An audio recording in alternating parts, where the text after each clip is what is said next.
Curtorim जिमखानान Peddem SC football सर्तीत 3-0 गोलांनी हारायलो।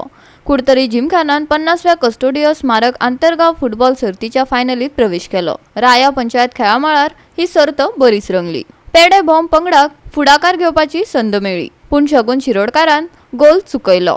पयल्या सत्रात कुडतरी मिलाग्रिस फेर्नांडिसान 2 गोल करपाची संद चुकयली, जाल्यार दुसऱ्या सत्रात कुडतरी जिमखाना पंगडान वर्चस्व गाजोवन 3 गोल केले। एफेलियो फेर्नांडिसाक मॅन ऑफ द मॅच पुरस्कार फावो जालो। ताका हो पुरस्कार फादर रॉनीन भेटायलो। पेडेम पंगडान यत्न केले खरे, पूण तांकां यश आयले ना। पळयात रोमांचक डावपेच।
GOA365 खातीर संदीप तुयेकार, मनीषा जाधव आणि शिवानी सांगेलकार।